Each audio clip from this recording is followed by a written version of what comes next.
Alright, we'll call to order the regular scheduled board meeting USD 464 for Monday, July the 13th. At this time, I'd like everyone join me in the Pledge of Allegiance.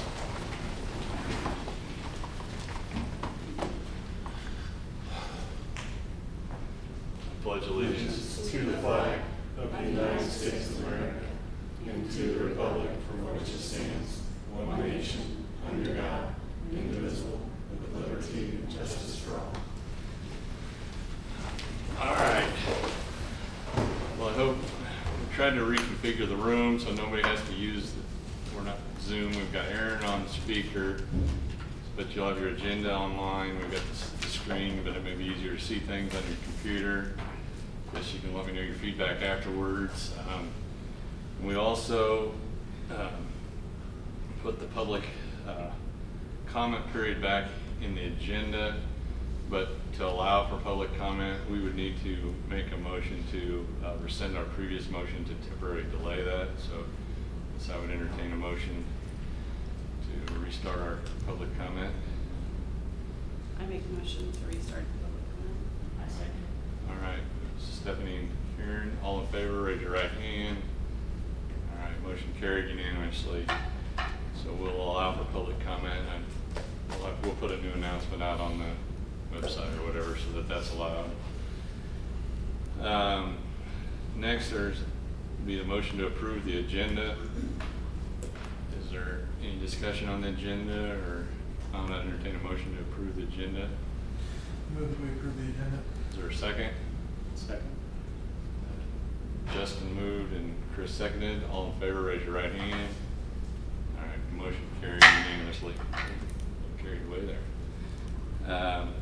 Next is election of officers.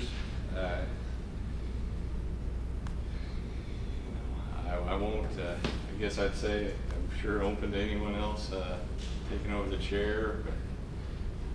I have visited with Mr. Grattan, and I won't fight you to turn it down, but anyway, I guess that's all the stump speech I'm going to do. I'm going to see what other volunteers there are out there. Crickets. Or someone can start making the motions. To elect Jim Bothwell as president. Is there a second? Second. It's been moved and seconded. All in favor, raise your right hand. I don't think I'm going to vote for myself. All right, motion carried. I abstained. Next would be the nomination for vice president. I'll move Mr. Grattan be vice president. Second. All right, all in favor, raise your right hand. All right, motion carried. Thank you. Please don't hesitate to, I'm open to feedback on this job, so don't hesitate. Thank you, guys. You're welcome. It helps. It's good to work with Lauren and Tanya and all the crew. We got good people. Makes it happen. So it's really, everyone here, Jill and Lori hiding out in the back. Forrest has done a lot here to get these meetings done. So thanks to all you guys. All right. Next would be our presentation from Aaron Merrill, Esky Associates. Aaron, you're a go now. All right, good evening. Sorry I can't be there to join you all in person, so just bear with me here and just jump in if you guys have any questions as I go through this. So, Forrest, if you pull up the kind of green and page with the Tognacy logo on it. We've got that up, Aaron, and we all You got got that up? we've all got our Chromebooks with us, so we'll. I appreciate you adjusting with this. Is kind of, I think this sounds a little better with you on the conference line than the feedback through the Zoom. So anyway, go ahead. Sorry. Great. Okay, so on the budget, starting at the top left there, no real updates to share today. We do have a special board meeting scheduled for Thursday evening that will present a brief update based on the 50% set of construction documents. So it's not a full presentation as we've done in the past at schematic and design development. This is really just a kind of a project team conference confirmation checkpoint that, you know, all the design is in line with the budget as they go to finish up the construction document. So I got a draft of it on Friday. I've been looking through it, so I mean, everything's looking good, so it should be, you know, a good update to share on Thursday. Substantial completion date, so currently the utility and demo package under construction with the forecast of completion by 8/12. That's kind of just a late date, knowing that the first day of staff reporting is on the 13th for school starting. So I'll talk a little bit about this yellow status as we get into the outstanding issues below and some new things that came to light just this afternoon. So key deliverables, we are got some dates coming up here. So it's already passed as the 50% CDs for pricing, so that's been done. The 100% construction document package is due, DLR is due to deliver that to McCown Gordon to put out on the street for bidding on August 4th. So coming up real quick here, and they've been hard at work finalizing some last minute details to get into that. Following that, or actually simultaneously with that, shortly before they'll submit for the building permit for the entire building package. So that permit review will occur at the same time that McCown Gordon is pricing those documents. And then the final GMP will be, the board package will be delivered on September 16th with a board meeting following a few days after that for acceptance and review and hopefully acceptance of that GMP. So jumping over to some upcoming milestone dates here. Relocated utility startup. So August 7th is the target date to have all of the new utilities online. So you'll see there's kind of a buffer between that August 7th and August 12th date, intentionally to, you know, allow to adjust for any issues that come during that process. Board of Education GMP approval. So as I mentioned, that's when we'll come back to the board with McCown Gordon's full pricing of the construction documents for guaranteed maximum price, their adjustment to their contract. And then footings and foundations for the new learning center are scheduled to start on October 14th. So then looking out a little bit further into 21 and 22, just kind of have on here the dates of the upcoming phases with moving to the new learning center, West Campus, and the fitness and wellness gymnasium addition. Any questions on those milestones or any of these upcoming meetings or dates? Hey Aaron, this is Drew. Can you hear me?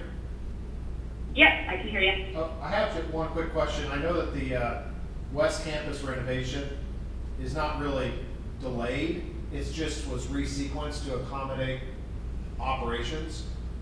At what point Yes. does that get re-baselined?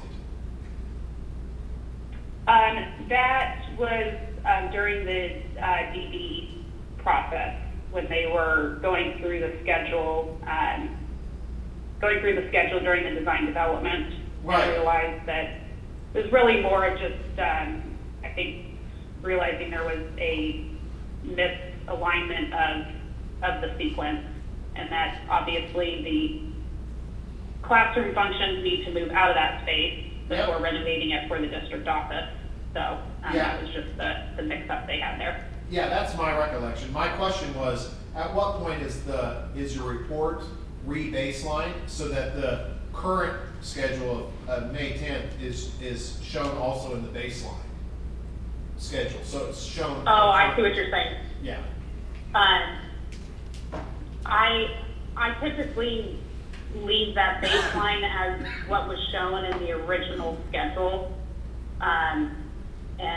But if that's confusing, but that's typically how I show the baseline, is just what it was originally. But in this case, I guess it is a little confusing because it's not actually the baseline, and the schedule hasn't actually changed. Right. So I can adjust that. In my next report to show really that is the baseline. Yes, it's a different plan now. Yeah. Okay. So That was all. in the next report, that I'll just update all those baselines to be to match the final GMP submitted schedule from the county board, and that'll become our new baseline.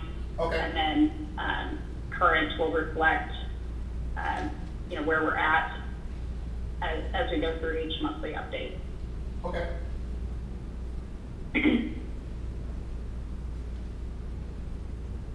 Okay, so, excuse me. Moving into kind of some outstanding issues.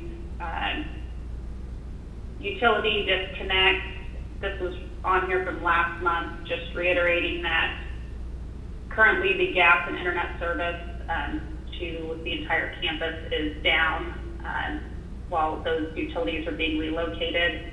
And then the other services will have scheduled shutdowns for shorter periods as they switch over those lines.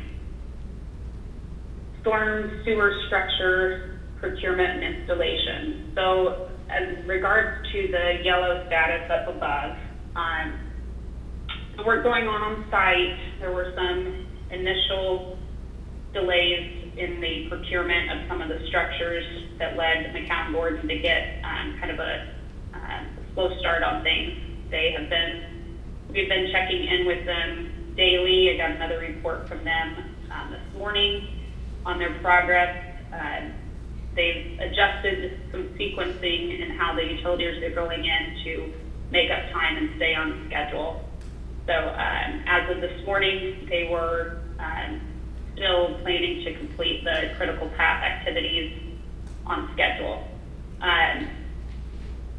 Chris Gratton, I know, is aware of this. They called in for a little historical information, but this afternoon, McCown Gordon reached out that they did dig up as they were trenching for the utilities in front of the West Campus. They trenched up an area where they started to smell kind of a gasoline smell, and saw some darkening in the soil. Forrest, if you could pull up those two other documents I sent you, do you have those? Yes. We've got up the site plan right now.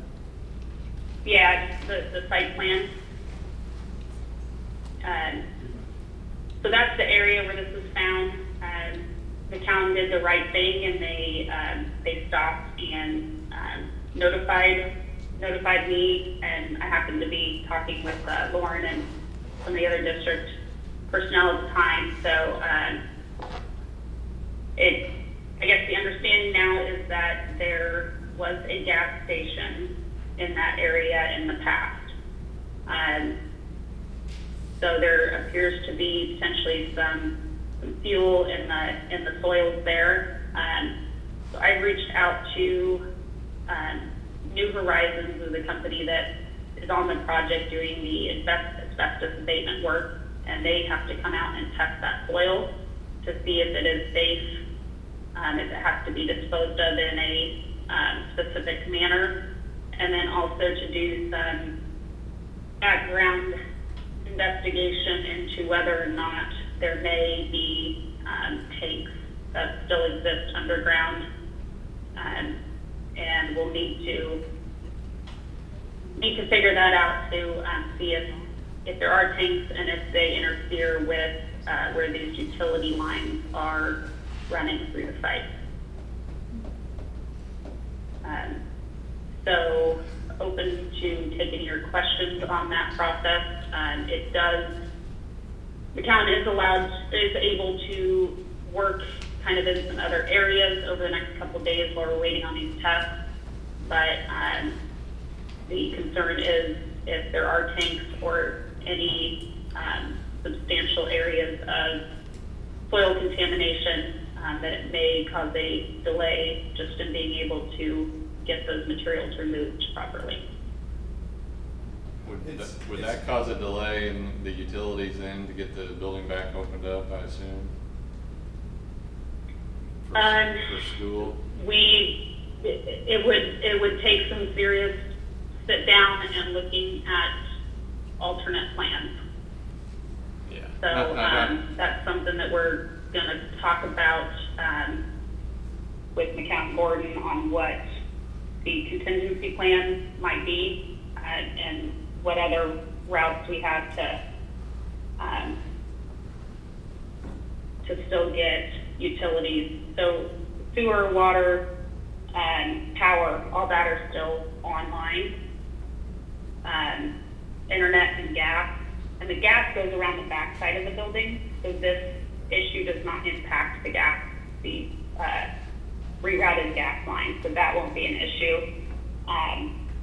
So we could stay on the old utilities for everything else. The one thing that does go through this area is the new fiber conduit, and if it's just that, there may have to look at a different path for that conduit, even if it's just a temporary path to get that in. Aaron, can you walk through just kind of the time, because, I mean, at this point in time, you're in the investigative phase, and assessment phase. Can you walk through just the target timeline to get through that process to assess what needs to happen? So in terms of the testing itself, I am waiting on an email. I haven't received it yet at the end of the day, but we're hoping to get somebody out there tomorrow to actually do the test. Okay. They are trying to get approval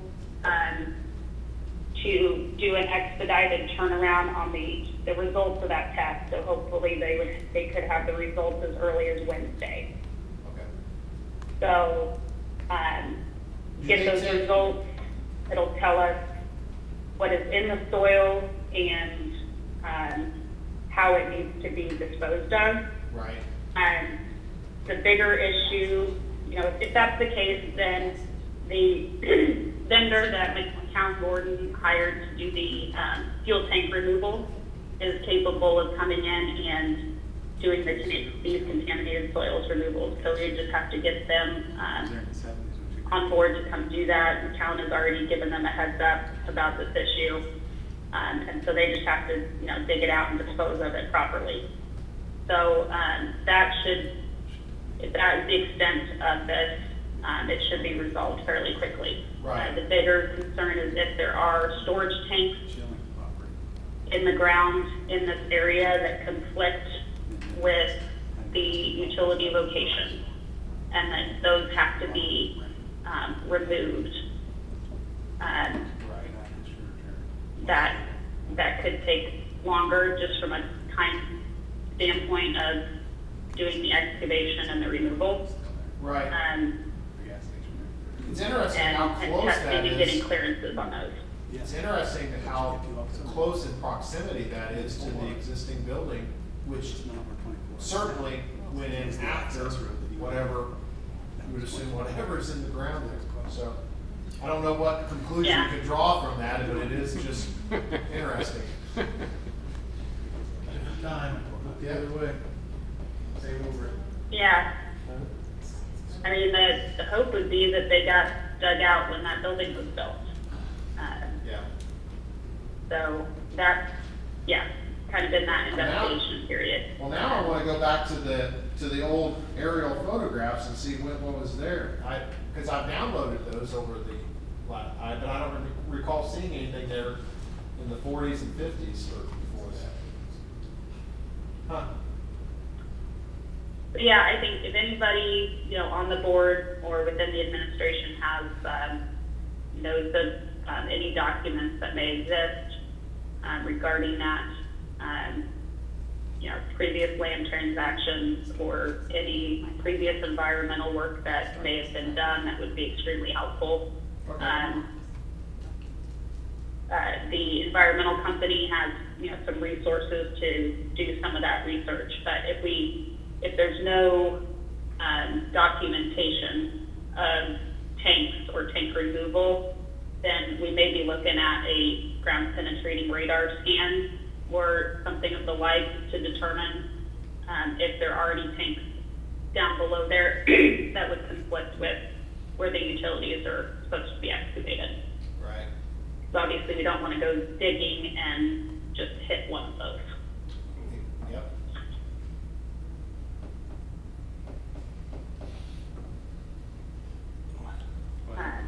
So that's where we're at right now. Got the call about 2:30 today, so still a little bit of work to be done to deal with this as quickly as possible.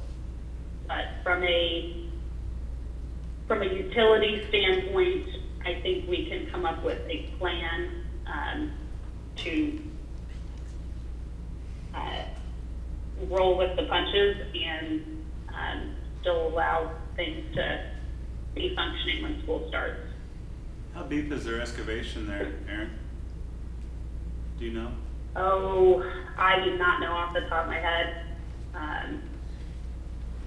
I would have to pull, I don't have the drawings. That's okay. I'm not at my office this evening, so. Yeah, no, it's all right. It's pretty deep. Yeah. I mean, it's, I want to say it's like 10 or 15. I know up at the north of the property, it's about that deep, where they've already put the structures in up there.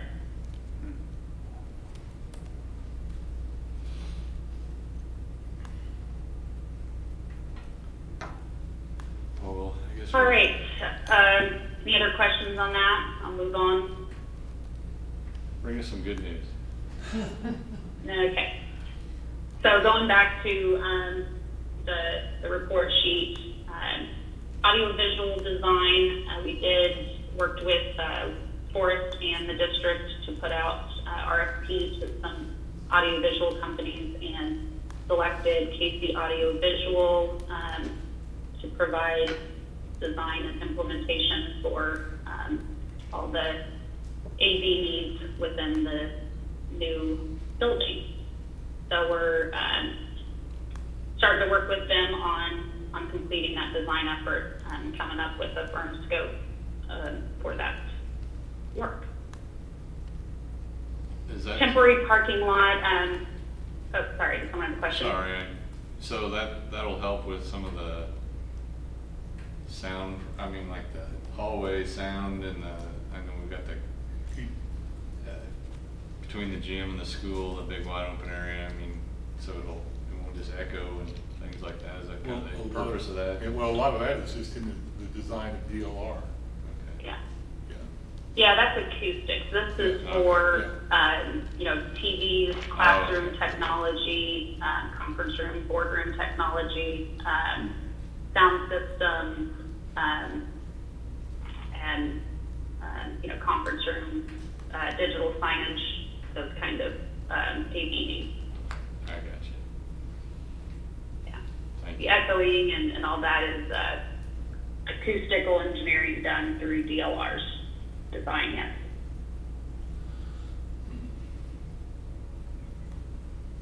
So temporary parking lot, we talked about this a little bit this morning with Lauren and the staff there, just trying to determine how many additional spots will be needed to get through the school year while the west parking lot is shut down for the construction of the new learning center.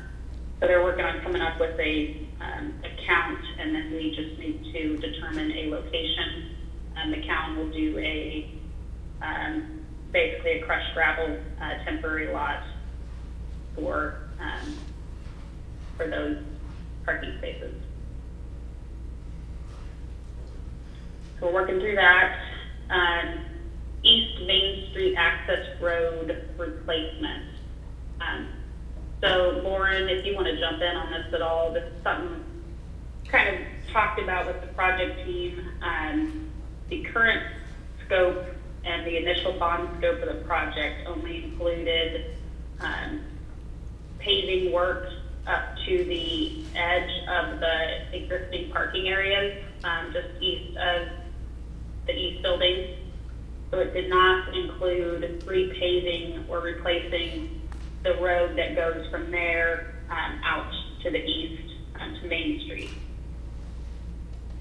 So the design team is currently looking at that, and the idea right now is to include that as a bid alternate in the construction document so we can understand what that price is and review if that should be considered to be added to the project.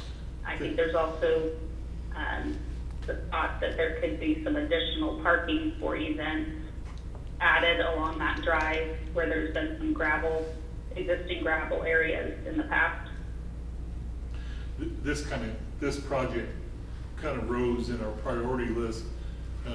We all realize that that road's going to be used more because of the additional parking lots to the south and to the east. We want to direct traffic down past the field house to Main Street, not on to 2440 right away. So, and it's rough, and guys have driven it. I mean, it needs a lot of repair.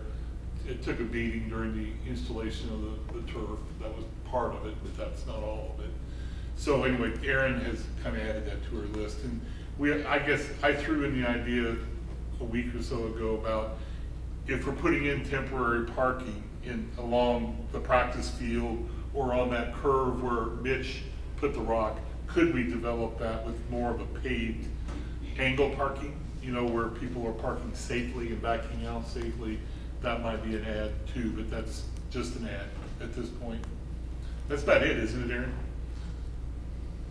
Yeah, I think you covered yeah. it. So it'll be listed as a bid alternate in the construction document. So it will have a separate price aligned with it, and it could be part of the approval process for the final GMP.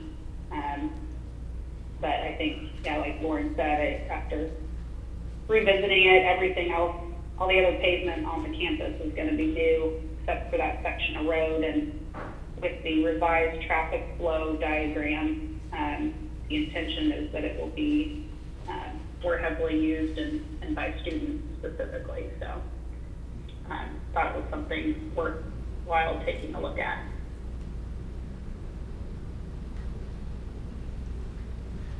Similarly, the next item here, the CTE building HVAC replacement. This is something that I know Lauren and Mitch and his team has identified as a necessary future capital fund need, and I think even was considering replacing one unit this upcoming year.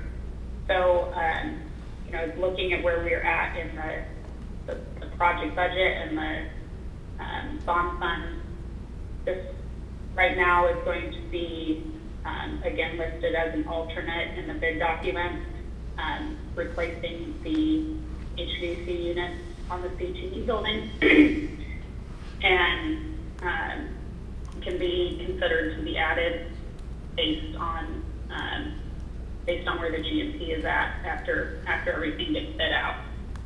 But it would save, future capital expenditure. It's something that, would save spending some money now and other later to get everything prepared and working right in the short term. And I think I might add that Bill Adams played a big role in helping us identify this process. He worked with Mitch on looking at that HVAC area because there are significant problems, not just with the heat section of it, but we had some of the rooftop units weren't working, which we knew or were in bad shape. And Bill then also helped evaluate the rest of what the campus that we're leaving, you know, on TPAC and on the old gym. And then I think they also did the middle school and the elementary at the same time, as far as trying to develop a plan for HVAC units, and it's a pretty significant amount. We had a lot of deferred maintenance on that HVAC. I mean, that's just the best way to put it. There's really only one rooftop unit that's working of the two, and I don't know, those smoke heaters are in bad shape too, which cleans the air on the inside of the building when you're welding. I mean, there's a lot of work to be done there. Anything else on that, Aaron? There could have been a cost of about $35,000 to $38,000 for putting up one rooftop unit, and so we're trying to put that all together in one plan instead of trying to just Band-Aid it. And Yeah, because there'd definitely be an economy of scale replacing these within the same package as all the other units that are being added for the new building. And then replacing all three at once versus doing one now, and the others in the near future, since they are near the end of life as well.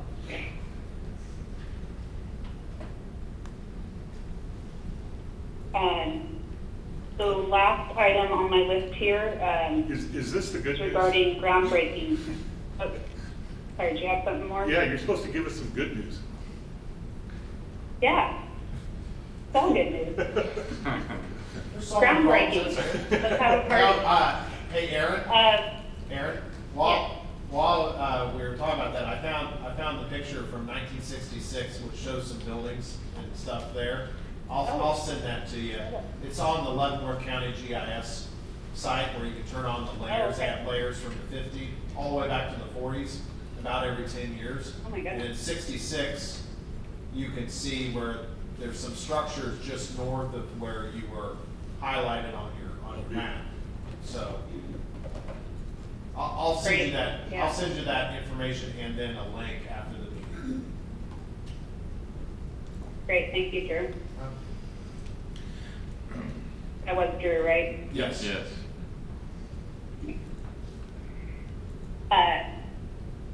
Okay, so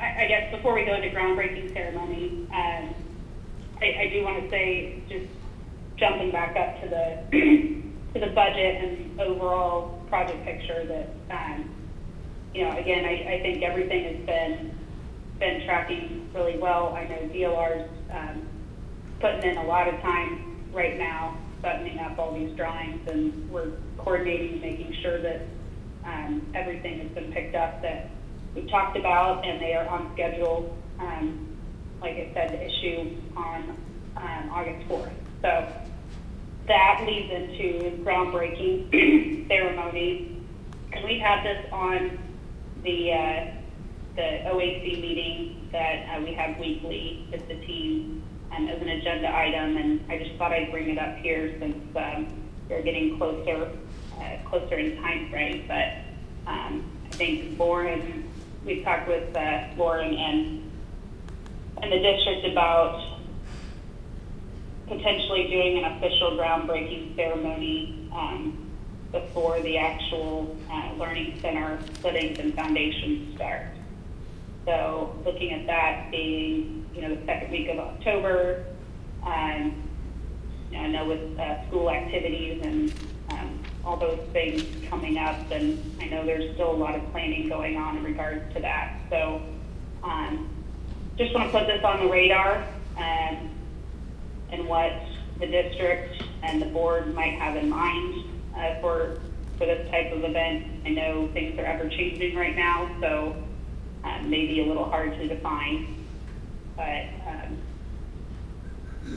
McCown Gordon has a great marketing department that really kind of helps out with the logistics and can provide shovels, and a lot of times they've already got machinery out there, but they'll have a machine actually dig up a big load of dirt and dump it ceremonially, or they're happy to help out however they can with that process. I just want a hard hat. I think you might be able to get one of those too. So I don't know if anybody has any thoughts or comments on that that they want to share now, or like I said, you guys got a little bit of time, but wanted to just bring that up. We'll keep thinking about it. And Okay. sorry for teasing you about all the bad news. You're doing your job. That's what we want. We don't want surprises. We know we're going to It's have called surprises. risk. The section's called risk, issues, and changes. So I can add a good news column. I think dirt turning is a good news. There's been a lot of people comment on what things look good over there. We knew digging, anytime you dig a hole, there's always a risk. So, I mean, Yeah. this kind of stuff comes up. But the good news is, when running into this today, in my experience, isn't as expensive as it was 30 years ago, because it's more I mean, when the regulations first came out, it was a lot, but now, we just gotta wait for the investigative process to end, and then it is what it is. Yeah. We got the Well, and right- the other silver lining, if there are tanks or there is contaminated soil, the location is where we're going back with parking lots, and there's no buildings going over that location. So that helps in regards to what level of remediation or what has to be done if the soils or groundwater are contaminated. So.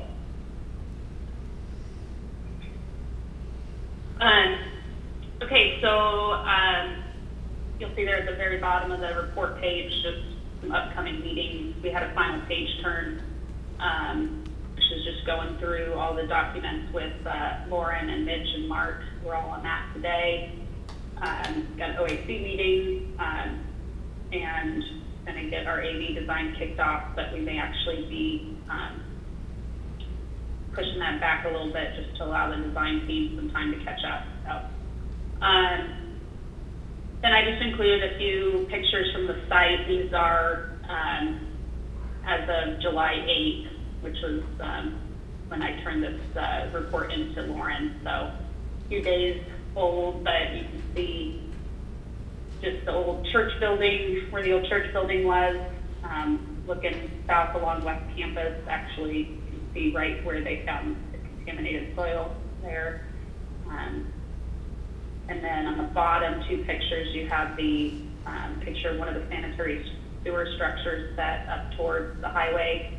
And then to the south of the campus, the fiber conduit trench that they got dug along there, going back over to West Campus. So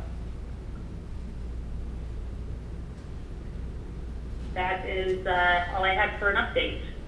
All right. Are there any other questions?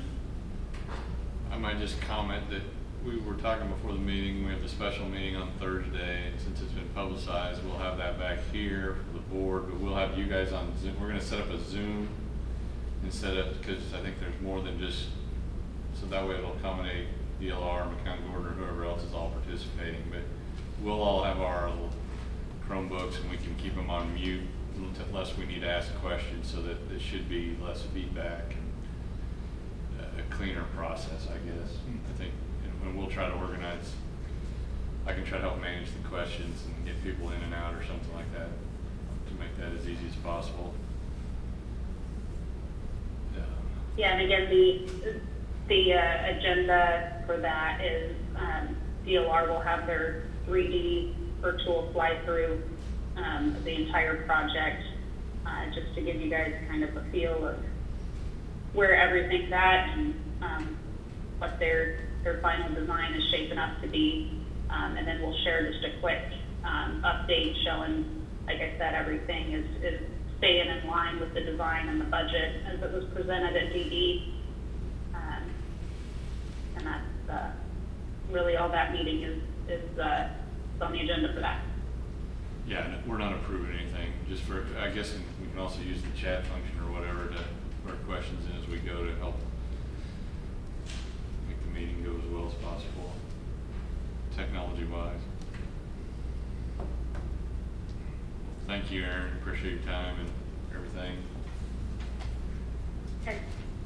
Yeah, thank you guys. And Drew, thanks for looking into that, and I'll look forward to taking a look at it. No problem. All right, bye. Thanks, Aaron. Do we need to do something to hang this up for Forrest or anything? I think, Lori, yes, you are next.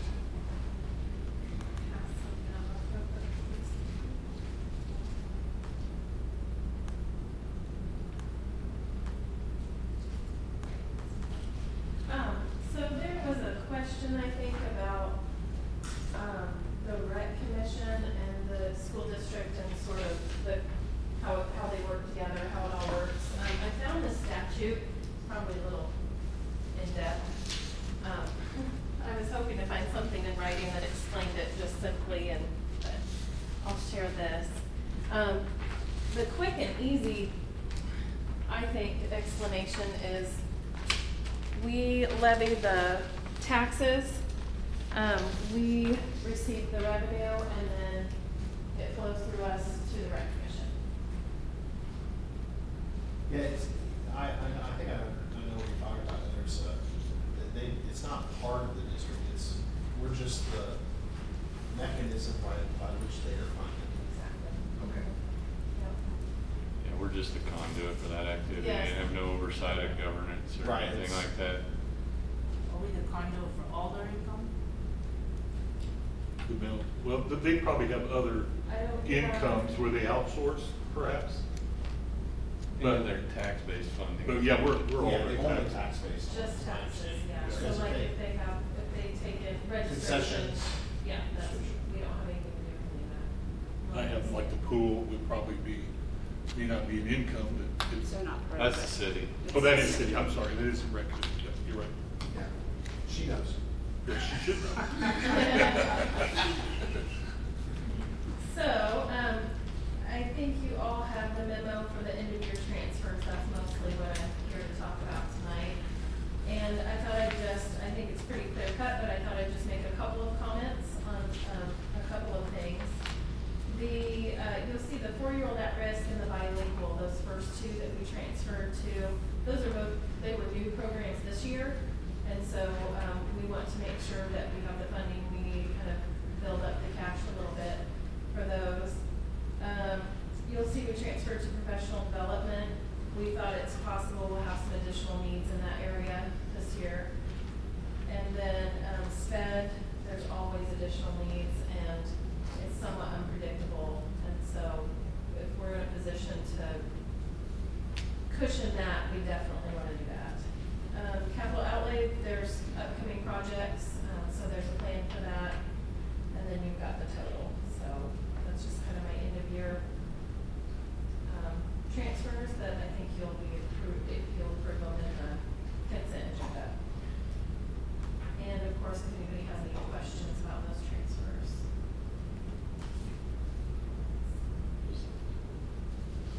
Can't remember what that's under. Is that in the treasurer report? No, I think it's actually, it's under the consent agenda. Oh, do you not have that memo in front of you? I'm sorry. Yeah, I know it's in here because I saw it. I just- End of year transfers, is that what it's called, maybe? There we go. Too many items. One of the things that I, might add is just, we did have some savings with COVID and with closing early. We had some one-time savings. And then we'll be working on next year's budget. On July 22nd, we'll be building the budget. On the 28th, we're gonna do a budget review with Dale Dennis at KSDE. So by the 31st, I can submit the notice of hearing to the newspaper. That'll run, this is if everything goes as planned, which I plan on it. That'll run August 5th. And so I'm afraid we will have to do a special board meeting for approval of the budget, because we have to allow 10 days from the notice in the paper before we have that meeting. So it'll probably be a week after our regular board meeting. Sometime that we can discuss it. Yeah, and it doesn't have to be on a Monday, but Right. told Lori, we don't know what to do, if we don't have at least one I special know, we meeting. haven't, and we haven't really had that many special ones, so it's good that. I'm glad I could help with that. I don't feel so bad then. So you said there have been savings due to COVID, but when we start school, do we expect to have more costs than savings? That's probably more of a question for Tanya and I. And we're getting some federal aid, and some, which is being directed through the state and county. But we're receiving some CARE money, which I was thinking around 120. Is that about right? But It's a little more than that. little more, maybe a little more. And then the other most significant one is the Spark money, which is, it's about $160 a student, but the county, that was granted to the county, then the county gives it to each of the school districts in Leavenworth County. That's going to be around $316,000. And so Tanya and I will be working on that, on distributing those funds. We have to spend the Spark money in 6 months. The CARE money is next September. It's a little over a year away. So yes, that's going to help us. But we have to, almost like with the county, we have to turn in our expenditures to get reimbursed for any of those aids. And so that's something that Tanya is going to be working on. What are some things that you Go ahead. spend on? Some of it's going to be cleaning supplies, personal protective equipment. Other things will be technology resources to help us better roll out distance learning when we have to do that. We will offer some type of distance learning this year, and more information will be coming about that. So some of the new equipment will help us do that, and I think we've got a really good plan so far. I think another one is we put out, we're probably going to hire a nurse's aide to help, to not spread our nurse so thin over 2 buildings. I think that'll help some. But, we've got some good sources here, and we're going to be working on all that this week, very hard. So. There was a lot of discussions after we negotiated with the teachers. Mhm. I know they've had a lot of meetings with this union and the staff about some concerns and Mhm. processes and things like that. I don't really know what the plan is, but I can tell you, I know that I saw the list of questions, so Yeah. there's a lot in the works on that. On Lori's report, I might just step back and say, this helped. There was kind of some one-time savings, and Lauren and I visited. They allocated a good portion to help us build back up the capital reserve, because we took that down pretty good over the last year with a lot of equipment things we did at the school, and special ed is a historic drain is a bad choice, but it takes a lot of operating. We have to All it takes is for a family to move in with significant. It's unpredictable. It's unpredictable. So some money was put in there to help Yeah. cushion that account, I guess, in anticipation that may help relieve some, put our operating budget for next year in a better position. But as they go into the budget, we get a portion of our money from the state, so our head count based on the formula is trending down slightly. So it's, sorting out the right dollars in every bucket is Right. kind of tricky. Yeah, A that's- lot to come in August on that, but I think that was the logic that went into the transfers, how this money was allocated, I guess, to roll over to this year. Yep. Does anybody have any questions for me? I'll just ask, Lori's done a great job in just the 2 years, right? Almost. Yeah, and a year and a half on her own, because Ann was helping her for the first 6 months as a tutor, and she's done a great job, picking up the budget and the understanding of it. Appreciate it. All right, Jill? Hello, thanks for letting me come tonight and just kind of give you the background as to why I'm proposing this change for the rate of pay for the drivers. You all got a copy of it, right? Okay. Yes. There's a few reasons. One of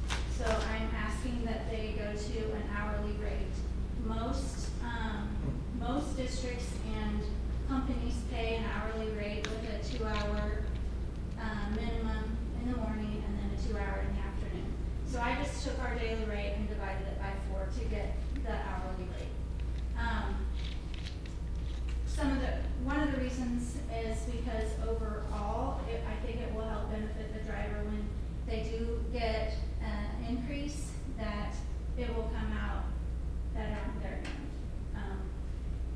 So that was one of the reasons. And then, another thing that I would like to propose is, so these current numbers that I put, I would like to ask that those be like the entry-level positions. So for instance, if the drivers get a raise this year, this would stay the same, and then everyone who's driving for us currently would get that raise, so that right now, we have drivers who have driven for us for 15 years.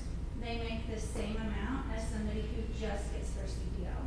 So over time, it will, your years of experience will accumulate and have more weight than they do currently. So, like there was one more thing I wanted to say.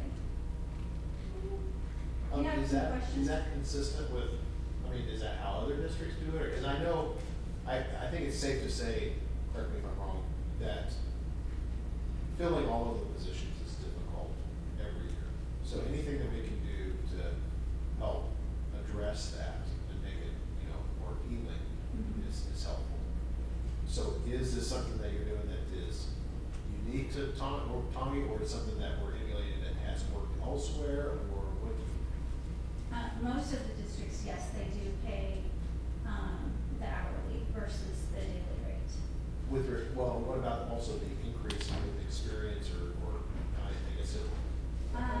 This I cannot actually answer Okay. 100% with, because I guess I've probably not asked that specific question. Okay. I just know that, if you've worked for 15 years driving, you obviously have a lot more experience, and I just think it would be beneficial for your years of service, because we do have drivers who have been with us for a significant amount of time, and I think it would be more incentive to Yeah. stay. I don't know. Now, is Well, that- we is that just pay, something we we're- just pay by route, right? And so Yeah. we give a raise every year, so it's like all the bus drivers make the same amount of money. So if we went to hourly, years of service Kick in. you would be paid more on an individual basis the longer you stay here. Is that what this vote is? Well, I guess the way she proposed it, this was our starting pay. Okay. I mean, obviously it'll take a year or two to kick Right. in or however, but. Right, everyone would start here, so, yeah. I mean, we're not going to change anybody's Right. pay. Yeah. So is it, has this been to the drivers and everything, has there been any feedback on it? I mean, what's their thoughts on it, or have you had that opportunity yet? I really haven't had that opportunity yet. Okay. I have experienced when we get a raise, because it's a daily, they're not, they're happy, but yet at the same time, it's like 25 cents a day Yeah. versus, an hourly comes out a little bit better. So. Perception, yeah. Yeah, perception. So I anticipate it being a positive, and all routes are gonna be the 2 hours and under, like there's not gonna be, anybody that's gonna say, well, my rate. Because I could obviously go out and drive it and find out, but currently all of our, so this would, we're not gonna be adding to anybody's, what they're making per day at this point. But it removes some ambiguity about how it could be interpreted with Yes. regards to the routes and Yes. defines. Okay. I have a question about the shuttles. Yes. So why is the shuttle a flat rate versus an hourly rate? Because I'm assuming, so some students go to, I don't know, do they go to Washburn or whatever? Depends if they leave the district or not, but Yeah, but if they, like it says on here that, if they're going to a work experience location and we're shuttling them, then I assume, then they're getting $23. It's a flat rate for 1 hour. But why wouldn't that just be an hourly, like based on how far they're going, and how long it takes them and. Primarily because our work experience so for that, most of those students, go here in town. So they pick up at the high school, and they may take a student or two to Brothers Market and maybe the library or, the Good Shepherd. So it doesn't really take, like, it maybe takes 15 minutes. So we're paying them a shuttle rate rather than an hourly rate. And that was decided before I ever came. But that was one of the things that we had issues with, like, because the person that was doing that job was wanting more of a route pay. And to me, when you're just taking a student 15 minutes, you know, it was gonna cost the district a lot of money because they take several students here and there all throughout the day. I mean, I didn't bring that schedule, but she'll, you know, she takes students all over. There was a student or two that went to Baser, and so the shuttle rate was, I mean, these rates have all been here forever. And so I was just, like I said, I'm just trying to give more of a definition. But, I mean, if you guys think that that needs to be an hourly, the activity trips, are more of the after-school type things, or they also are like the field trips and that kind of thing, where they're taking, you know, a team or a class. So one thing, Jill, the shuttles, I mean, most of them are short. Yes. And the reason we even initiated this is because we weren't gonna pay for a route if it was just a 15-minute trip from the high school to Brothers and back. You know, I mean, it was, and so I would believe that was what initiated a lot of this discussion, was that it needed to be. More defined. Yes. You know, you have to you have to pay a minimum amount just to get somebody to do the job. Right. I mean, it's not, the hourly rate is not enough to incent somebody to do this job. Right. I assume. So, the question I have, who do you determine runs these routes? Do they bid on this job essentially, or what route they're gonna run, or what they're gonna fill? As far as the routes go, I mean, cause if a special ed, so everybody should wanna drive a special ed bus. right. And that, again, the pay was already in play, you know, before I came, so I I don't mean, know this seems how- complicated to me. At the time. I'm sorry, but, so if you drive to Topeka, you make X amount of dollars, but if you drive to Kansas City, you make X amount of dollars. Seems No, kinda you crazy make to me. the same amount. No matter, it doesn't matter what it It's takes too many you. variables, it seems like to me. I mean, I don't wanna reinvent the wheel, but I see this being I see problematic what to you're entertain saying. anybody to come to work. What's that? I'm sorry. I see this being problematic to entertain anybody to come to work and drive for us. Well, I don't know about that, Chris. I mean, a lot of people, it depends on their schedules. And I don't know exactly how Jill picks who does which route. Right. I mean, I like what you're trying to do, but Well, I think. are your positions filled? We Yeah, I have- see needed bus drivers everywhere. Mhm. Yeah. We That's a have problem. 4 open positions. Well, if you approve, we have one on the agenda tonight, so then we would have 3 open positions. So I'm trying to make it better for the driver. I get it. With like pay increases, going hourly, and I'm just trying to make more definition for what each thing, is. It makes sense to the drivers who've been here. I mean, the shuttles are usually for the driver who does driving the students to their work experience. And then we do shuttles like, for instance, when we have to take the football team from the middle school down to the high school, they get a flat $11.50 for that. It pays them to leave their house, get in the bus, and take them down They there. get paid how much? $11.50 to come from my house to drive somebody? Okay. Now, is that shuttle, is that each trip, each way, how's that defined? A shuttle is usually you take and drop off. So that's, so that would be each way. So like for our work experience driver, she gets paid $11.50 to take them to Brothers, and then $11.50 to pick them up from Brothers and bring them back. Okay. On the shuttle that I was just saying, they usually just take them, drop them, so they get the $11.50 for the one way. Okay. Parents usually pick them up. You could, Right. you might want to consider, because a lot of these are the same rates, to look like the different number of rates are, are less. You may combine those like activity trips or safety meetings, or, just to keep the number, Okay. to what Chris was saying, that may be an option. Okay. And then I assume when you say in Tonganox or out of Tonganox, you're talking about the city limits? Right, right, like, so if we shuttle, because we're short on drivers, sometimes I have to pay a driver who, for instance, I have a driver who takes our kids to KCK.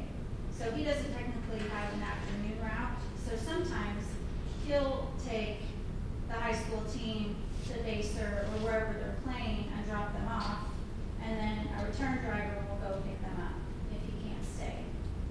So he'll get paid the $23 to take them out of town.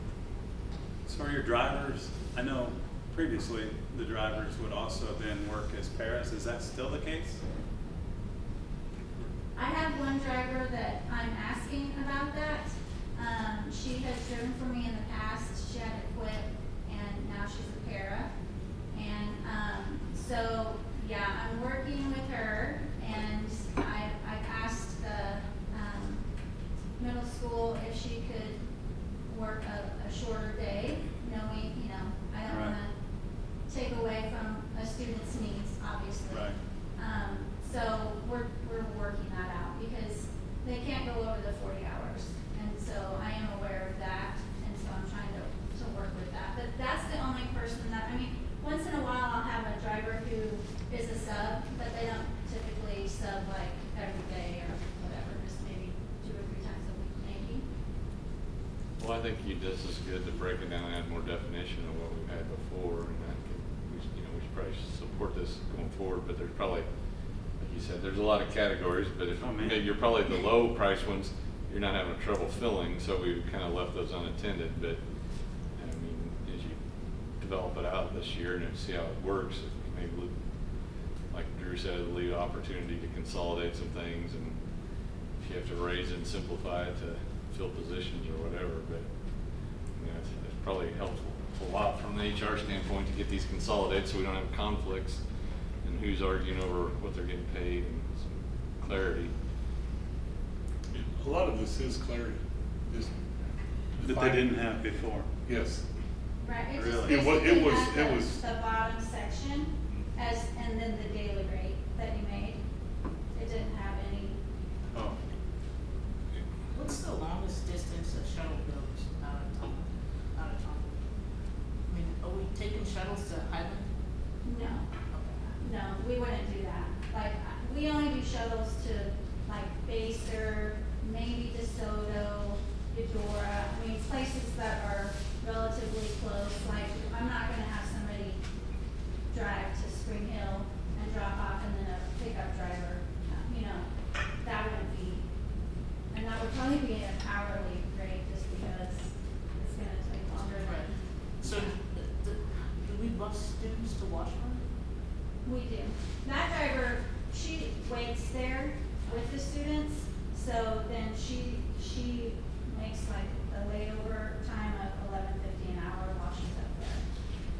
Because it doesn't, and that was in place before I came to, so. that doesn't make a lot of sense to send them to Washburn, drive back empty, and then drive back over. Right, so That's- she waits with Yeah, them. so And then that way, if something comes up, and sometimes sometimes she has to shuttle them around because they do clinicals and whatnot too, so. Oh, around the community In speaker. Topeka, yeah. Where is that 1150 after the? 11.50 for the what? You said for the layover or? Is that No, the I activity? didn't put that in there. That was one thing I didn't specify. But So- that's a, they look. Similar to an activity trip. So do they all end up working about the same amount of hours per week? Your drivers? Or not necessarily? Well, not necessarily, Okay. not all of the drivers. Wouldn't activity trips be the big divider on that? That's what separates them? Activity trips, absolutely, yes. I mean, but we have, you know, some routes are a lot longer than others. For instance, we have a route that goes over in, where I live, Stone Creek, you know how populated it is. And the bus is full, it's a 77-passenger bus. It doesn't take that driver nearly as long to go out and do that route as it does to maybe go out to. My house. Yeah, so, Well, I think it'll be interesting to see how this plays out for the year, and you probably don't have as many hourly track, well, I mean, I don't know unless you have to track them by the hours they drive the bus, but you don't really have a lot of hourly data, because you've been paying them per the route. right. Well, and, you know, at some point too, you have to make it worth their time to, because those short routes, while they are short, they do have a lot of kids on there. I mean, That's worth something.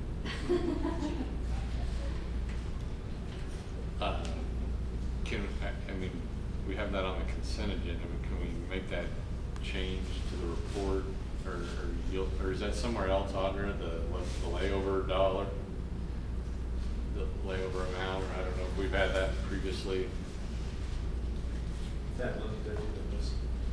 I mean, I assume we pay somebody $11.50, I don't know if that's based on a policy, I don't know if we need to do anything about that. What you're asking is, does the sheet need to be Yeah. updated before it's approved? Yeah. You can update, we can put it on, we got plenty of meetings coming up. Okay. We could put it on Thursday's meeting if you want to. No, No, we can't. It's already published. We can't, Laura. I'm sorry, the 27th. The special board meeting on the I 27th. can do that, I think you need to do that. Yeah, I'd be willing to approve it the way it is tonight, but I think we need to soon, before we get finalized. Take a look at it again, take the suggestions. Yeah. Okay. No, I'm glad you're taking a look at it, trying to figure out how, in a very competitive market, you know, how we can improve that, so thank you.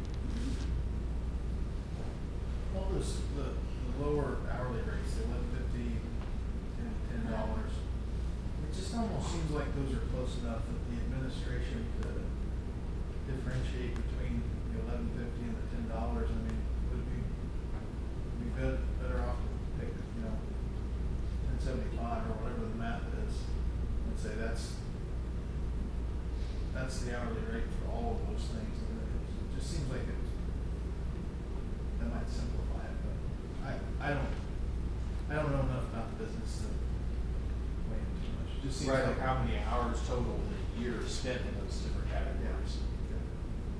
Well, is it $1.50, is it worth it not to just make it $11.50 for all of those, like anything outside of the regular route or special ed? Make them, Just don't You know probably how have to do many some hours there are. projections, so you're Right. not Yeah, shooting your yeah, budget. we gotta be careful. We and then I got don't think, are we transporting though for repairs quite often, is that, or? It's not a lot, but it Not a happens. lot, and now that we use red fuel, it's not like going to Easton. Right. I guess the question I would have is, because you said that this is all based on when you started the job, this was all the Well, I mean, same. the hourly, or the daily rate has gone up, but nothing else has. Right, but I guess, like, listening to the questions and to what you're saying, my curiosity is what would you do to make everything a little more streamlined and a little more attractive to, you know, I mean, what would make you excited to go back to your drivers and go, okay, this is how it is, right? Like, are there simple things that you can do within this format to make it a lot better and not make the projected costs skyrocket? Right. I mean, I think it would be great to make one flat fee for everything. But again, I don't know how that comes out in the end.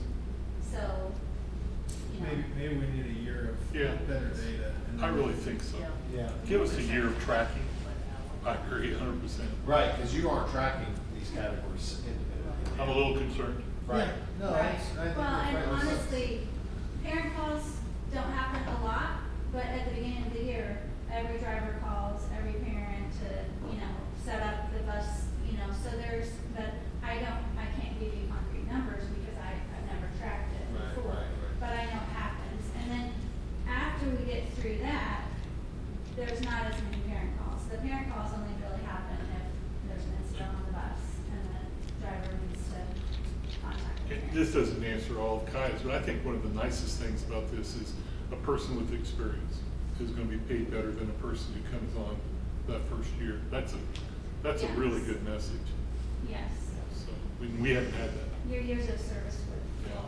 Based on discussions I've had with bus drivers, not Tonganoxie bus drivers, but behavior of kids is sometimes more important than the pay that they get. And that if those high expectations are that the kids are gonna behave well on those buses, means a lot to those bus drivers. And then that goes to your administration. When there's bad behavior, if the administration is on top of it and puts a stop to it, then it makes that job a lot more rewarding for those bus drivers. That's what in the end comes to more than pay, but it's what do you have to deal with on the bus.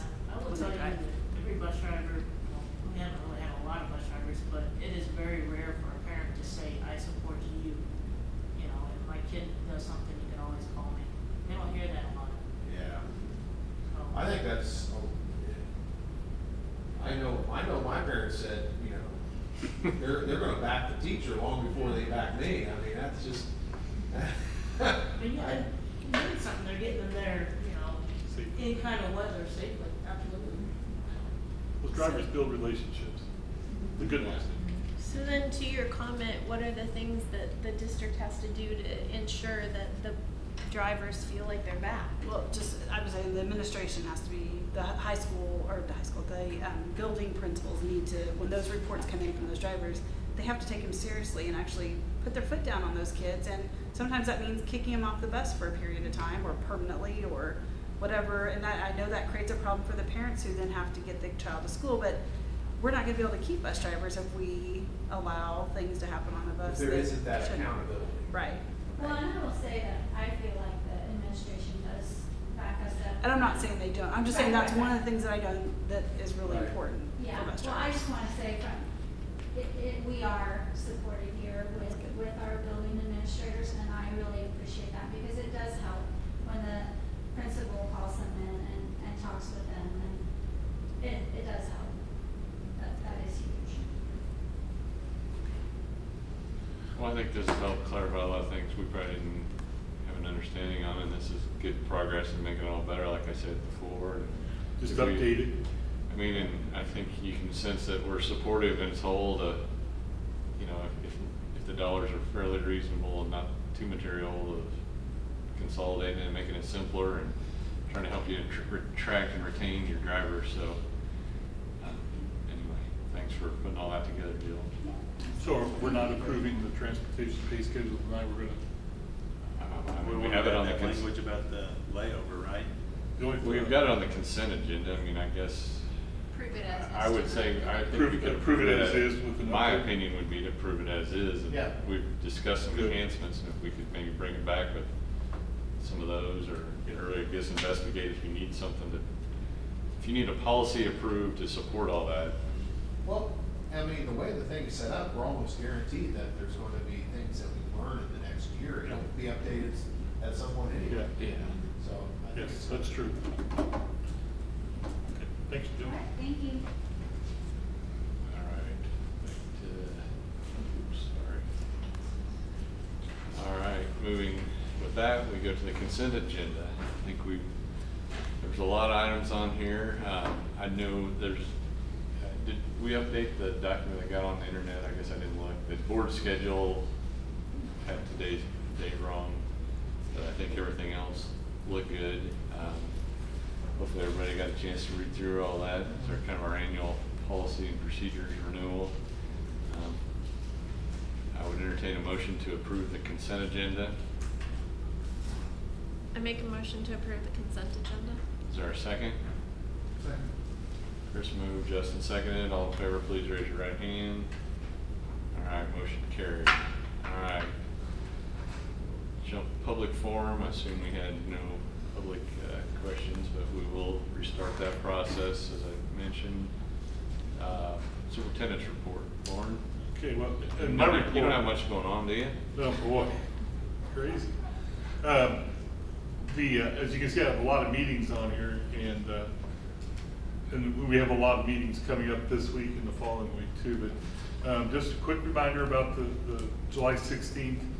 I call it a flyby, they call it a fly-through, so I don't know which one it is. But anyway, I did watch the 3D presentation this afternoon. It's impressive. So you're going to enjoy that. And I also sent out an invite if you want to come look at any of the materials. They're in my office in the training room, and if I'm there, I mean, come by and they left me a little stick that I could put in, maybe help walk through it. But it looks great. And Is it in accordance with our new yes, branding? that was brought up several times. It was brought You up. can report back. Mr. Farrar was there, so, but anyway, yeah, stop by, my schedule's pretty tight, but I'll make every effort to try to give you a little tour if you want to. How long is that gonna be there for? It'll be there through Thursday. Okay. Yeah. She's gonna come get it at some point Thursday. But it's right there in the district office. We met, well, actually, if you can see Jim, Jill, Stephanie, Karen, Mitch, we met out at the fairgrounds. Appreciated Stephanie and Karen helping set that up. Did a little tour there. And then there's going to be a follow-up meeting on the 20th at 7:30. Stephanie got us on the agenda. Thank you for that. And I think Jim's going to help lead that discussion, which is perfect. So just trying to find a place to temporarily park our buses and vans, really, is what we're looking at. We have a special board of education on the 27th. This is what Tanya and the building administrators are working on at this point. And that kind of leads me right into the next one. So tomorrow we're having our entire administrative team meeting along with Forrest and Mitch, and we'll meet most of the morning. And then following that meeting, at that meeting, Tanya is going to help lead us through a lot of the reopening documentation that she's been working on. And then the administrators are going to give their input to each other and us about that process, what that might look like. And following that, then those buildings are meeting with their building leadership teams. And so those times and dates are already set up. So I guess what I'm saying is this week is going to be a meeting. We're concentrating on how we're going to reopen. And so, Tanya will probably touch on that in a little bit here, but we received the Navigating Change 2020 documentation Thursday afternoon from Dr. Randy Watson. As you can see, it was 1,060 some pages long. But for us, besides the curriculum piece of it, there's about 45 pages that dive into what's the protocol and the what ifs. What if somebody comes down testing positive, and it's just a lot of information to dive through. And it's all guidance. It doesn't say you have to do this, because each school district will be somewhat different. And the county may help drive some of this at some point. We don't know. As you guys, we were just talking before the meeting, we already saw where Los Angeles County and San Diego County are shut down for no face-to-face for half a year. Now, those spots are a lot different than Kansas, of course, but there's just a moving target here that we're dealing with. Yeah, everything seems like it's coming back strong, in that way. The main thing is, I think, a scenario where, if you're traveling or something like that, or something, or, I'm just thinking of what happens if somebody's exposed and they're getting tested, or they, got all that. and all of that. There's just almost an infinite number of scenarios. Feels that way. It feels that way. It really helped when I read over the document. It more clearly defined some of those things in some categories, and a lot of it too will depend on community spread, how we deal with this, and, you know, what kind of a format we wanna deliver, but we'll have a lot more concrete information to share. Well, what I want to tell the board is the discussion has been very strong from our building leadership or administrative leadership. We know we're going to include the building leadership teams. They know they're going to be involved in this process. We know that at some point we may have to meet with the teachers. If there's some additional training that's going to take place, we may have to move some professional development up before the start of school. And that's, and TEA knows that. So but we're really, we've got a lot of ideas, but we have to get it where we're comfortable. And I tell you, one of the biggest things that concerns me is that, well, besides the moving target and how things can change day to day, week to week, is TES is a lot different than THS. You're dealing with two kids that can drive versus kids that have to be transported. I mean, it's little things like that. And one of my main things that you don't have to answer this now, just is a concern that I had, is like, it seems like that this is going to be a fairly significant administrative burden just to manage communications, have that come in and how are we freeing somebody up, given that we're still building up, we have a big project going and all this stuff. Like, I could see this taking a considerable amount of time for someone between 3 schools of just, hey, we got a call here, how are we communicating this? What are we putting on the website? How are we, and who needs to be called? How are we doing tracing? If somebody, how are we tracking that down? At what point does it get handed off to the building administration? What's that? I'm sure you're thinking of all that, but that's what's going through my head. There's a lot. But we have strong administrative team. Yeah. That's my best answer, is I'm really putting a lot of stock into each of our buildings and their leadership teams. Tanya's become very involved in this process. She's helped me a lot to get this thing off the ground and going. But this week is going to be pivotal for us as far as our meetings this week and what direction we head. What about, we talked earlier about additional costs related to COVID stuff. Yeah. And that's pretty tactical, but are we able to actually obtain all that stuff? I know initially there were shortages of all those things. We're finding out that a lot of the things that Mitch is trying to order are back ordered already. That was my concern. Yeah. The other concern being that you buy one thing for one scenario and the scenario pivots and how you fix that. Yeah, we're having all these discussions. So Mitch has been in touch with Peerzone, for example. We're getting a lot of information from outside sources that they say they can help, but I don't know what kind of delivery date these people have from New Jersey or wherever they're coming from. So we have ordered a lot of stuff already. Could be the hand cleaners, the face mask, all sorts of things going on. Today at our special ed meeting, we talked about getting some with the shields, but then that's not even good enough. You're still going to have to wear maybe a surgical mask or something under the shield. We had a long special ed meeting. We have to put this all together, and it's going to be all of us. And we are working, we are working closely with area schools. There's good communication. I've reached out to the superintendents. I know the building principals are talking to other, schools and what they're doing. We're all in the same boat. Yeah, we went to the well check I took the 3 boys to a well check, and I'll tell you what, that youngest one, keeping a mask on him, Yeah. no way. We realize that. Yeah.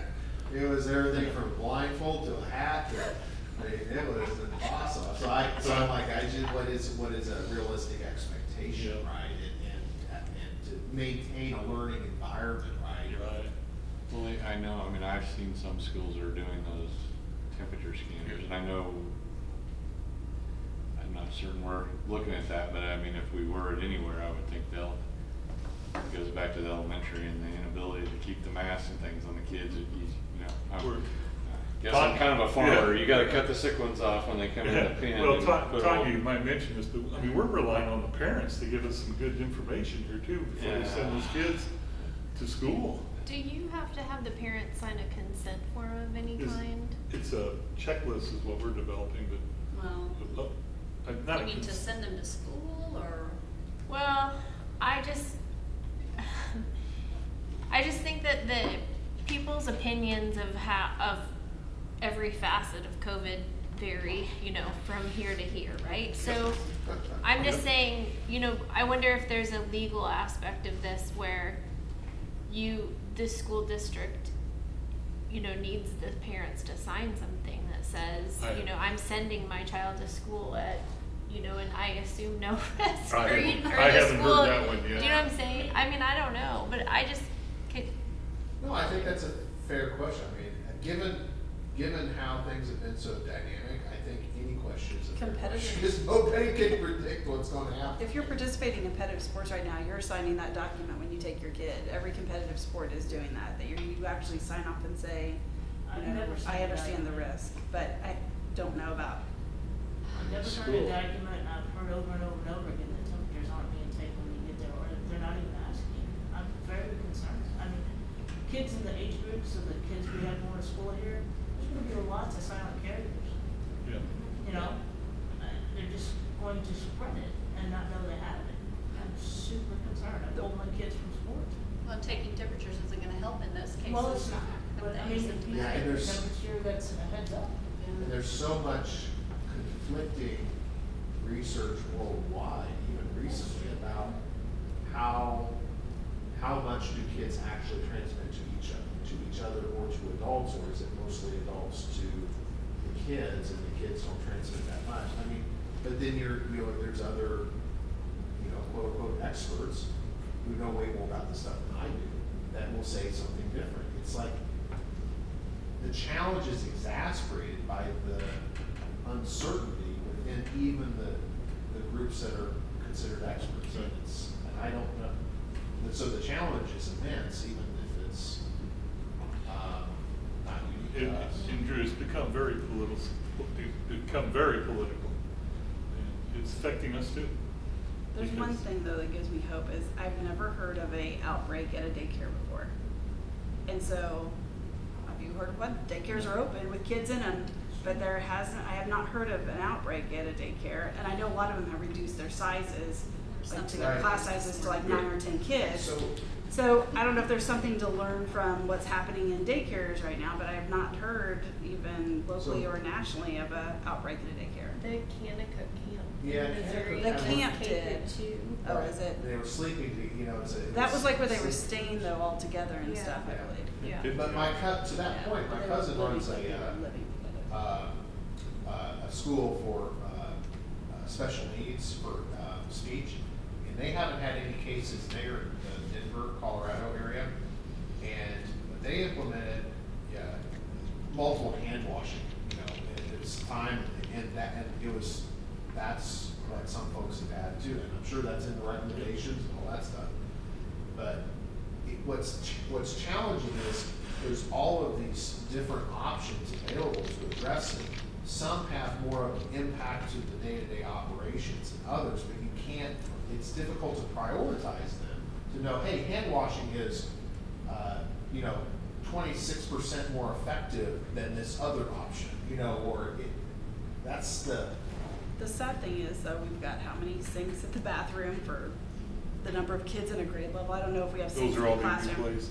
Do we have sinks in the classroom too? No, but we're doing a lot of things with not our sinks, our water But valves. I'm saying, to get that number of kids to frequently wash their Yes. hands is gonna be quite a chore, We because don't have you're sinks. taking numerous kids throughout the day during instruction to wash hands if you're doing that, because there's not a tremendous number of hand washing locations.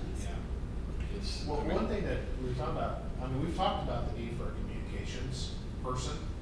Are we at a point now to where this could require that much level of increased communication to the public, where that's something we want to look at as part of this? I don't feel, at this point, no. I just don't. Let's see how, hate to say, let's see how this goes, but we need to wade through this, get the school started and see Okay. where we're at. We'll know pretty quickly. Yeah. I mean, I assume we're still bound by the state so many hours, so we don't have the authority to At this point. adjust our schedule unless we get the state or the health department Right. So implemented. essentially, we're still working on our plan and our policy. Oh, yeah.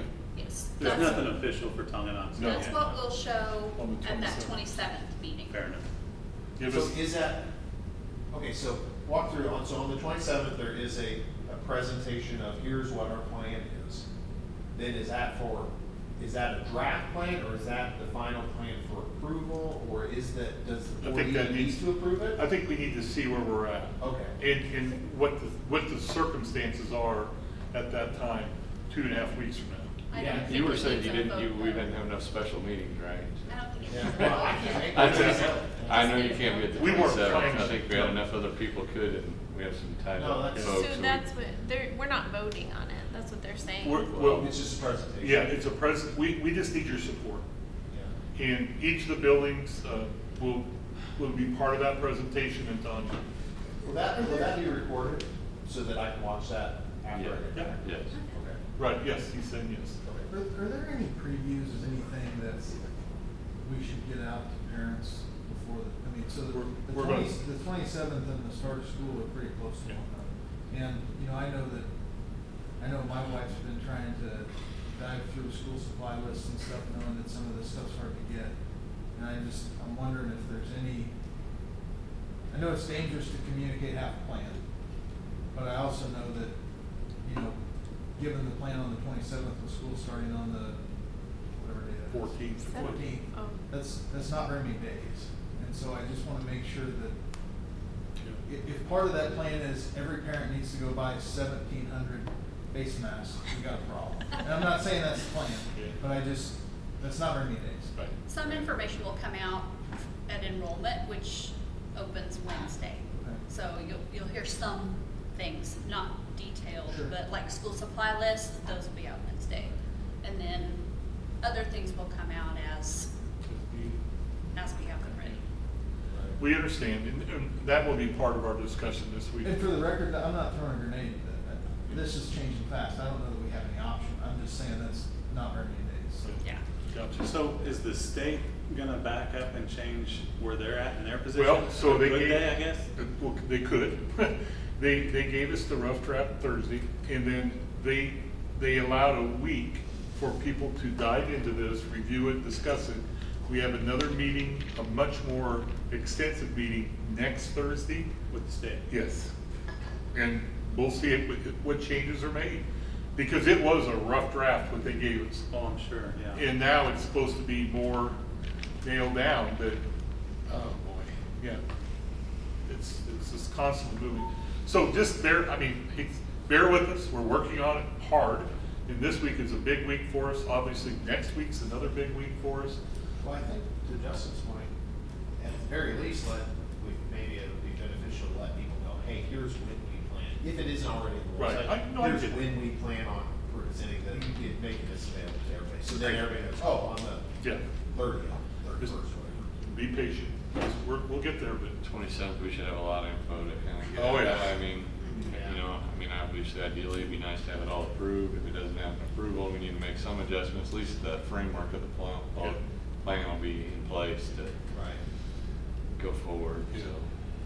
well, we appreciate you. Just gotta hang in there and keep that support up, because we're gonna need it. All school districts are across the We're not gonna, nation. we're not gonna satisfy everybody, but we have to do what the Department of Education and what's best for, I think we need to err on the I shouldn't know when to use that word. I just think we need to use caution, I guess, Yeah. err on the side of caution. I appreciate it. Got a couple other things just quickly mention. I know Jim has contacted city leadership, and we have that date set up. Is that Wednesday? We're meeting Wednesday. Yeah, Wednesday, I don't we just have- need some clarification. They've Yeah. tended to discuss some plans about the bus barn we talked about, and the design, but we need to fine tooth that, kind of Further. further understand the city's stance on everything. Is there been, are we clear on, so we aren't clear on what they're asking, or are we clear on what they're asking but not why? I don't know if I understand 100% what their desire, and I think we need to gather that information and share with the board, discuss where we're at, go forward. I mean, that's why we're talking, I mean, obviously, we're probably not gonna get any building built, or we need space to store, so looking at the fairground is a first option to get us through this year, figure out where things are. It's, last two are just, yeah, the last two are just additional information that helps maybe answer some of that spark money and care money that you asked about, Karen. And so we'll be working with that, and we are meeting with, hopefully, the Leavenworth County Director of Health on the 17th over at Baser. We set up a meeting a week ago, and we met with all the SUPs in Leavenworth County, and the director backed out. Just didn't feel comfortable, I think, answering questions until there was more information from the State Department of Education. So hopefully we'll have more communication later this week. That's what I'm hoping for. And then also, just so you know, the Frontier League, which is a really good league, we'll start having our annual monthly superintendent meetings, and the discussion will be about reopening schools and what we're doing in Paola and Spring Hill and Eudora and every place else. So that communication keeps going too. That helps. I'd like to know if the health department does not come to the table on the 17th. I'd like to know about it. I mean, Yeah. I think we're all in this ambiguous situation. I will. I And definitely will. If they don't come to the table, I think they need some pressure to do so. I agree. Thank you. That's my report. Thank you, Lauren. Tanya? Or did we already? Quick things. Online enrollment will be opening Wednesday, and that is going to be all online for now. Enrollment will be all online for now for all returning students. We will have some opportunities for in-person enrollment, but that will only be available for those students who are brand new to the district, and it will be by appointment so that we can maintain proper social distancing in the offices. There will also be an option for online enrollment for students who are new to the district. So if they don't want to come into the buildings, we'll have an option for them also. And information will come out about that on Wednesday. Back to school schedule I put in there. Just know that it's tentative, based on what may happen with COVID. So that's what we have planned for right now. Sorry. Oh. Will we have the teacher breakfast, or are we just still leaving this all up in the air? Right now it's tentatively Okay, scheduled. that's fine. No, I'm sorry. Yeah, we've been talking about that very thing, so that may or may not change. We'll keep you We have a updated. big Zoom meetings and everybody donut. We'll have a donut, I don't know how we get a. We hate to give up Uber that Eats. good breakfast, but yeah, I will update you on that for sure. We do also have the social studies adoption. That's my other document that is in there. We've had a big process for that. Usually it takes all year to do that, and it has. I've listed the materials there that we're adopting. Every building is a little bit different in what they need and what they use. So I've listed what they've chosen. The process down below, the bulleted items, just kind of the process we went through this whole year. They've had items in their classrooms to review the physical samples. They've looked at online samples. We went to the Greenbush Textbook and Resource Day, where they got to attend some different sessions by companies, and then they had kind of a walkthrough they could go through in the gym to look at things further. Based on that, they narrowed their selections down, and we had companies that held Zoom meetings during the stay-at-home order, so that the teachers could all be logged on and walking through those materials again. And then we sent out a final survey, and they all overwhelmingly selected those items that were listed above there. What what I do like is that we have those social studies resources that have the online components too. They're always updated, so it's very current. But we also purchased Newsela, and Newsela has really been known as an English language arts option, but they've really expanded with their social studies materials too. It's very cool to see those original texts. You can do walk-through field trips, you know, take Zoom field trips with your students. Just pretty cool stuff. So there is a free version of Newsela, but then we've purchased the upgraded version that has all those social studies materials as well, and those are updated daily. So it's good stuff. That is all I have for you. All right. Any questions for Tanya? I know that's on a thing to approve. Is that all budgeted? I assume the social studies stuff. Yes, we do an adoption. We have it scheduled for every other year. Social studies actually got pushed back. We moved science up because our science was way out of date, and because of the national or the NGSS science standards, we really needed to do science first. So social studies, oh my goodness, some of the books that we have, they're really old and in bad shape. So they've really needed it for a long time. But that gets built into the budget every year, some sort of textbook update, and they've got a rotating schedule. Any other questions? If not, we'll move to the action items.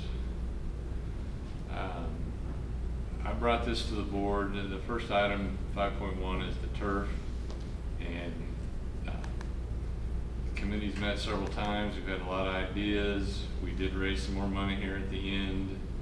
I know Mrs. Bull likes to take this pretty hard because she's done a lot of work. When we started this, we set a goal of 400 to 450.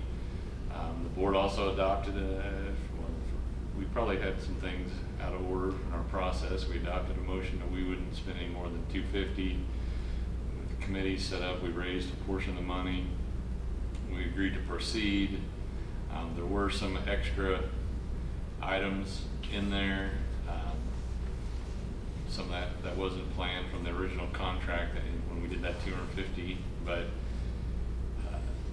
while we've talked about some other items, given the kind of some of the COVID situation and the economy, we really don't think fundraising is a wise idea right now. And we also have a pretty full plate of other activities going on at the school. I think the turf can be seen as a unanimous success. You see a lot of students out there all the time when it was open, I guess. But anyway, so long story for me, but I guess I'm going to recommend that we just end the turf fundraising. With that, is there any other? I would move we end the turf fundraising. But is there any questions? Is there a mechanism so, you know, say there was a donor that we wanted to go after, or a donor that came to us,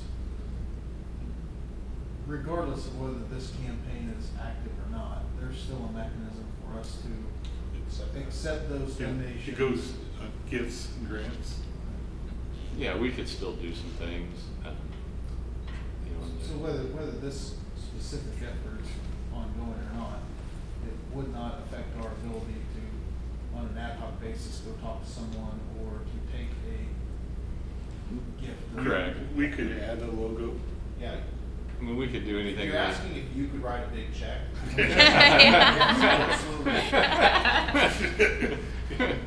I mean, we I just just wanted to make sure that closing down it's not- this didn't somehow limit our options. but yeah, it's and not. we probably maybe technically didn't have to bring this in as an action item, but we just felt it was public. You I think know, it's several very motions that were interesting. put out there to do it and start it, and that we just kind of needed to put it out there to the whole board of where things stood. Here's my perspective on this is one, yes, we made that commitment early. And how I think about this is it was based upon a lot of uncertainty with regards to how it would turn out, you know, and how it would proceed. At this point in time, the how it has gone so much better than I could ever have imagined with regards to how we've been able to utilize it, how the community has been able to use it, where we've been able to, I mean, really, I mean, it's just gone so much better than I could have imagined, that at this point, what we're showing here as the district's net cost, if I would have known what I know now then, I would have been perfectly fine with this. It would have been a phenomenal value. Yeah, I agree. Thank you.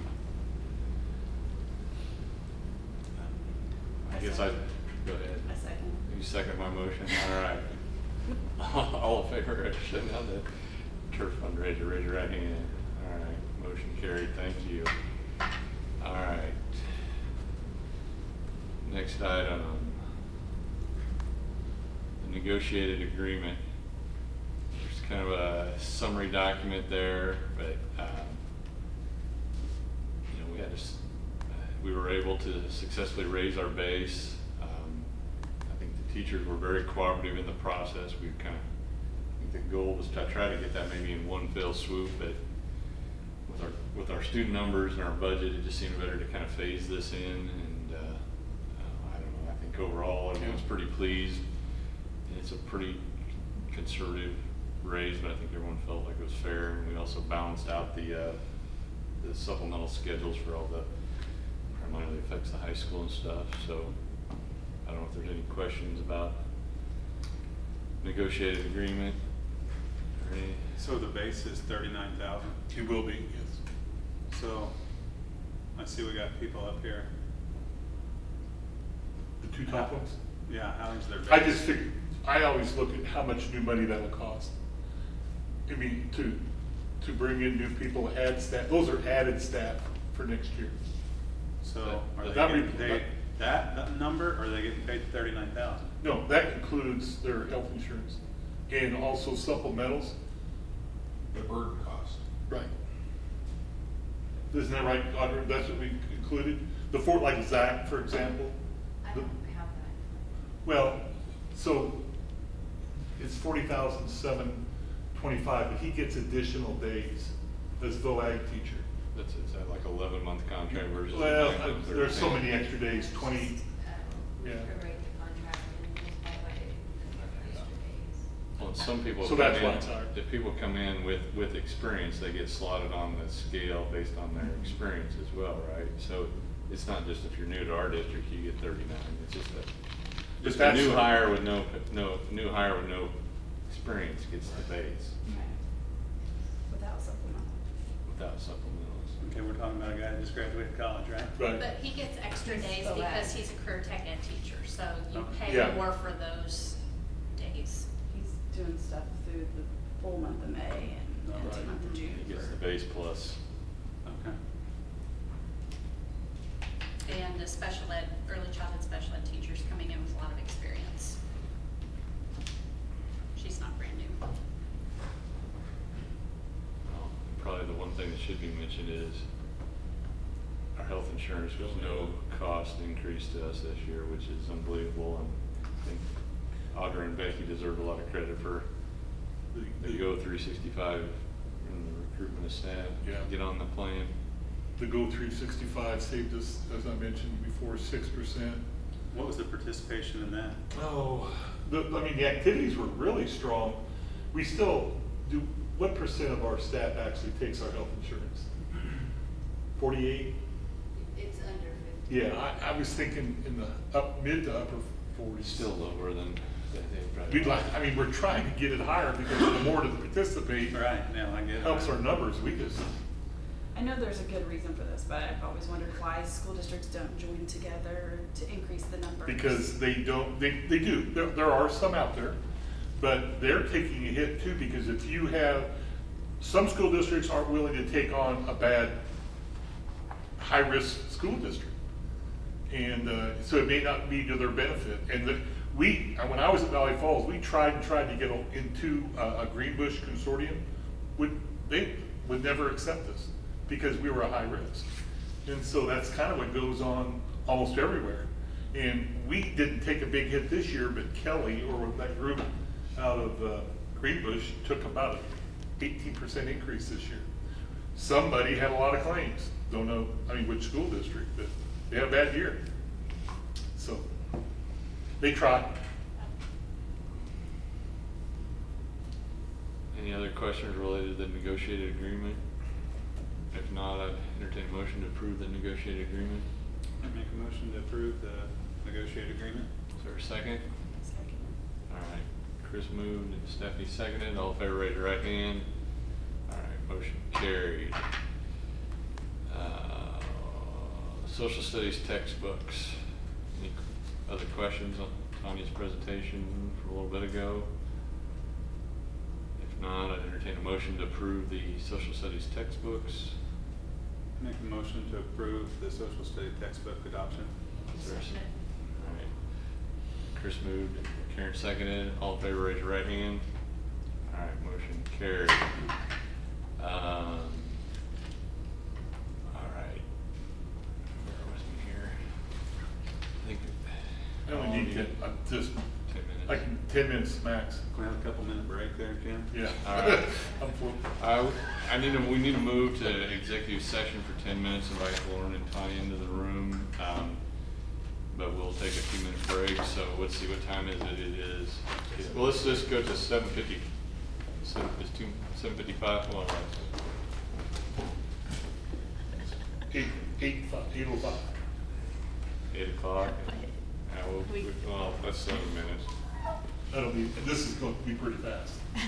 Well, they want to take a 2-minute break. Yeah, I and know. then We've we'll- never had a pretty fast. It should be, it just should be. Okay. Drew and I are. 10 minutes once everyone gets back Just, here. There's no action from executive Pass. session. Move into general board discussion, the KSB policy updates. I mean, I I don't. sent those out, and Drew, if you want to get together, we can kind of go over those. I already went through them. I mean, last year there was, I think it was last year was an nepotism one. Yep. That was a more detailed, Yep. there was a lot of more nuance. This one was much more on the, I mean, it was just There's a lot of little significant amount things. was tobacco policy. Right, updates mostly throughout. tobacco, vaping. I read through it, I'm good with it. Yeah, I didn't have anything. We just put that on the August agenda and approve it, Yep. and maybe Perfect. you're gonna go ahead and put that stuff in there. Some changes in the handbook, right? Yes, That will- it's in the handbooks now. I added it this morning because we had just gotten that, and then the newly updated in here. All right, so that'll be, if anybody's got any questions, but we'll just skip any outside meeting on that, just get on the August agenda, get that approved. Announcements, I mean, I think everyone's aware, we got the meeting Thursday, DLR. Can we decide that was in person? It is in person because it's already been published. Of course, gonna set up a Zoom so the DLR, McCown Gordon and Aaron can Zoom in, but if everybody brings your computers, we'll just mute, try to make it effective, and we'll take one at a time on questions if we have to do that, or use chat or something like That's that. fair. Yeah, there's nothing we have to approve, it's just a demo so we're aware of what's going on, so. If anybody wants to come down and look at the, just give me a text or something so I know you're coming, and I'll look at my schedule. Because I would like to kind of walk through it with you, otherwise you're just looking at stuff. 'Cause there's 3 tables full of stuff. Is there a way for like one computer to have its speaker going if we have So, a way to why don't you magnify let me that? bring, I've got a speaker on. You wanna talk to him? Because that No, would be we're- easier, we- if we get like echo. Well, they said that we'll hear them through the main speaker, it's just if we try to ask them a question, I then think it you gets. could dial in. We could do the same thing, but dial in for that. I'm gonna stay out of the technology part, I'll, I can run the hammer, but Today was good. yeah, bring your speaker or whatever, or talk to him, and we'll go from there. And then, as Lori mentioned, we're gonna have to have a meeting for the budget, so anyway, with that, meeting adjourned.